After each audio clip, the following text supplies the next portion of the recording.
first time ninaongea na kombe. Unajua makombe ndio watu wananitandikanga kwa mtandao sana. Sababu anasema Kasipul, wewe tumekujenga, and I want to appreciate you because I am a product of the online media that are behind you guys, and I'm a product of Kombe. Nipigeni makofi. Najua kuna watu ambao wako na jambo mingi sana kwa roho yao na wangependa kuiongea watoke hapa ndani na nje ya nchi na nje ya hii jengo. Watu wamekuwa wakisema Kasipul, tulipokuwa tukienda street tukipigania haki, ule turn against us, ukatuonesha mgongo. Wafuasi wangu wengi sana, ikiwa kwa DJSHT tukifanya sinema za DJSHT, wengi walikuanga ni wa campus. Nakumbuka tukitembea na ndugu yangu wa basi, tukienda Zitek, ile lab nye tulipewa Zitek, tukienda Eldoret University, huko Egerton University, kwa na kubwa sana. Lakini after stories za Gen Z happen, ikakuwa sasa mimi ni adui wa Gen Z. Ni wewe adui wa Gen Z. Ila hali ya watu wenye wameketi hapa, niko na watoto ambao ni majenzi wako na nyinyi hapa. Hata mmoja naona karibu na dem fulani hapo, lakini nataka kumkataza sikatio dem mimi nitakatia hapa. Tuko na watoto ambao ni majenzi. Sisi tuko na watoto ambao ni majenzi. Nimezaa watoto ambao ni majenzi, mko nao, mimi nao. Kuna wengine pia wako campus. Wajamani tukafika hapa. But leo kwa sababu nataka niongee ili nitoke, nifungue roho yangu, mbona niliamua kutokuja kwa street Nairobi wakati mlinihitaji, wakati mlikuwa mnataka nikuje na nitoe za ndani na nikuwe kipao mbele. Niliona ma celebrity karibu wote walikuwa na nyinyi wakibeba mabango wakisema ya kwamba Ruto must go. Lakini mimi pamoja na KRG The Don tukasema kwamba hatutakuja kwa street, na tukasema wakati ikifika mzuri tutakuja tuongee, tuambie the reason why hatukuwa join. In 1962 hii Kenya ilipata ukombozi kutoka kwa mnyororo ya mzungu. Mababu zetu walimwaga damu na damu ilimwagika sana kwa mchanga ya Kenya. Na after 1963 tukasema kwa pamoja ya kwamba hakuna damu ambayo itamwagika tukipigania ukombozi. Kwa hiyo kwa kupigania ukombozi, mzungu arudi kwao, tujitawale sisi. Sasa iweje tena leo hii tunajitawala sisi kwa sisi, alafu mtoto mdogo wa 21 years anapigwa risasi, anakufa, damu yake inaenda na mwagika kwa mchanga ambao babu yake alipigania kupata ukombozi, ili sisi tupate kukaa chini tuongee, tusemezane pale penye kuna shida tuongee. Singekuwa ni vizuri kwangu mimi, watoto wangu walikuwa hapo hapa wakisema kwamba dadi wenzetu wako kwenye street, pia sisi tunataka tuache. Na nikawaambia mimi niko na umaarufu kubwa sana.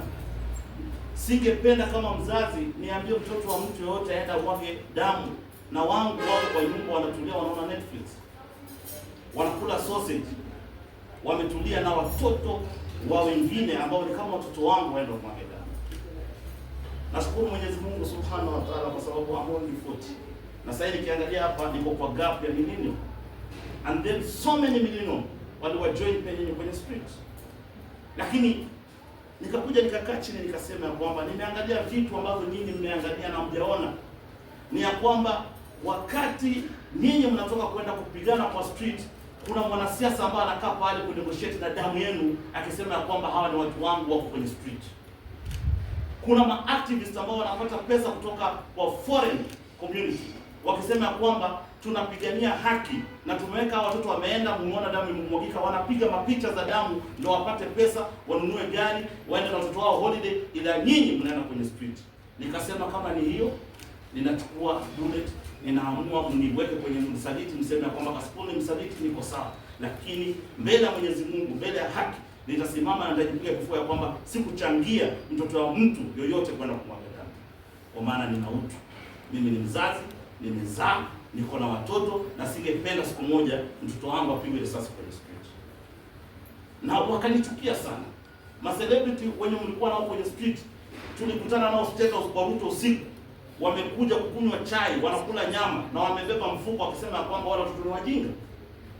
Ilinitoka machozi kwa sababu wao ndio wanakuja kupost wakisema kwamba majenzi tutoke, twende tuseme kitu, tusababishe, na wao ndio wanakuja kusema kwamba Your Excellency, sisi hatukuwa serious na watoto hao, ndio tumepoteza maswali base yao. Wewe mwenye umeketi hapa, jiulize mwisho ulikanyaga State House. Jiulize lini ulikaa mwisho na William Samoei Ruto ukamwambia shida yako. Jiulize lini ulikaa na gavana wako mwenye mko naye mkamwambia shida yako. Jiulize lini ulikuwa na MP wako apart from kumkampenia, kuvaa t-shirt na kwenda kumkampenia. Lini mlikuwa na conversation naye? Ni uchungu na inauma na inakera. Lakini kwa vile tumeketi hapa watu ambao ni wazuri, ambao sisi tunajielewa mbele ya Mwenyezi Mungu tuko sawa, nyinyi mnatuona sisi ndio wabaya. Ndio maana nikaamua, nikafanya uamuzi, nikasema mtu akikuchukia mpe muda, na mwanaume ama mwanamke akikwambia nakupenda mpe muda. Muda ni msema kweli, time inasema ukweli, kwa sababu siku zote mtu anakuchukia ukimpa muda atakupenda, mtu anakupenda ukimpa muda atakuchukia. Na ndio maana tukakuja na hii initiative, na nataka nishukuru Peter, Kimberly na wote ambao nyinyi mmekuja hapa. Tukakaa chini tukaongea na wanangu wa online, tukasema kwamba influence ambao Kasipul uko nayo, unaweza pigia mtu yote simu. Mimi leo hii nitawaambia bila kublink macho yangu ni kwamba hakuna kiongozi yoyote mwenye ako ndani ya nchi na East Africa mwenye ajui Kasipul. Mwenye kama anajui Kasipul, huyo ni mzee wa miaka 89 kwa mikono.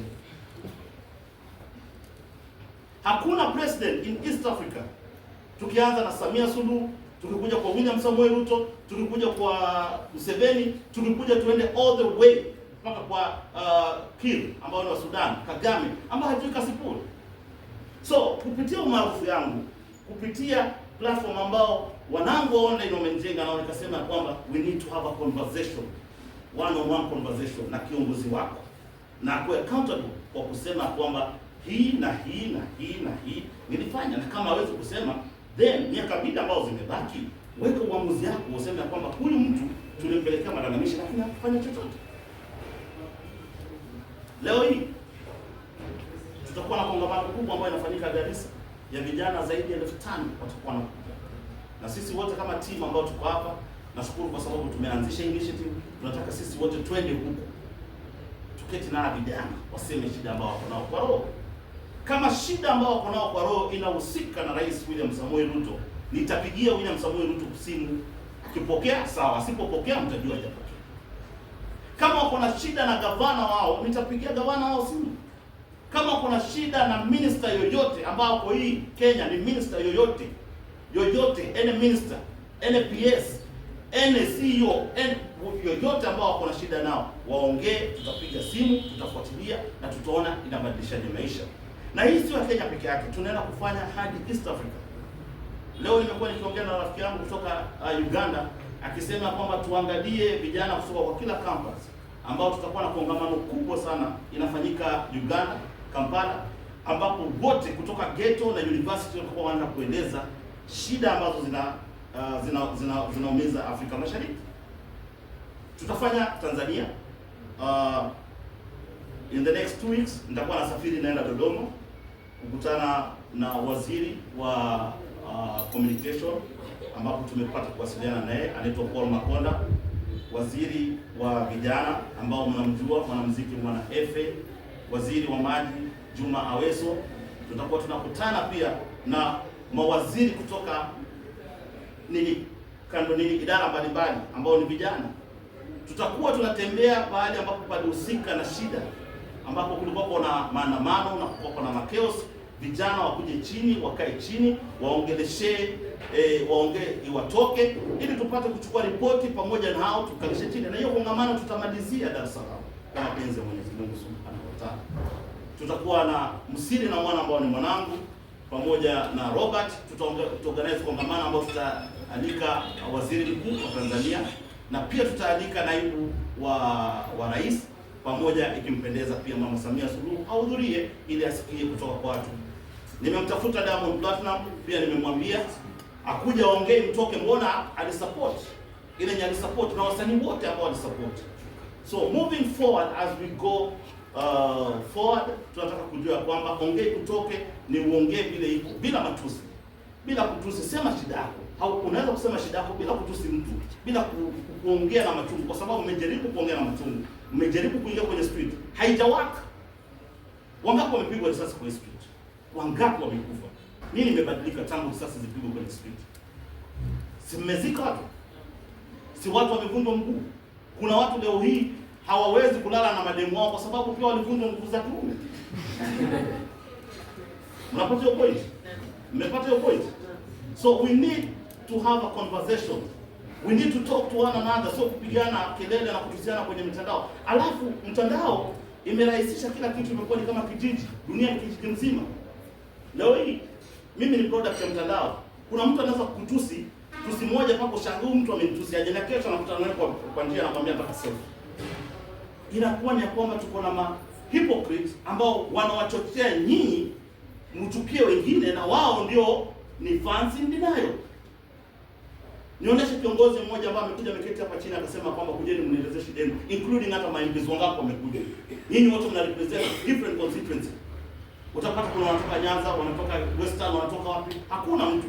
Sasa mimi kwa sababu nimeamua kubeba msalaba na nimeamua kujilipua kwa jina Kibongo, ni ya kwamba tutahakikisha kupitia jukwaa ambalo tunafanya ongei kutoke, tutawakilisha shida zetu kwa kuongea, sio kwa kuandika kwa mitandao, sio kwa kusema tu, kwa kutuma message, kwa vile hakuna mtu mwenye wewe leo ukituma message for example, mtu ataangalia tu atasema ni kijana fulani kutoka Kabete University, lakini sasa hivi uko na concern ambayo inaweza kubadilisha maisha ya watu wengine. So ni jukumu yangu mimi kama Kasipu, jukumu yangu kama Yakub Maalim Mweli kuhakikisha ya kwamba tumetembea kwa pamoja. Nawashukuru wote. Kama kuna swali kutoka kwa media, kutoka kwa public, tafadhali mniulizeni ili tupate kuwaruhusu mwende mkule mbele.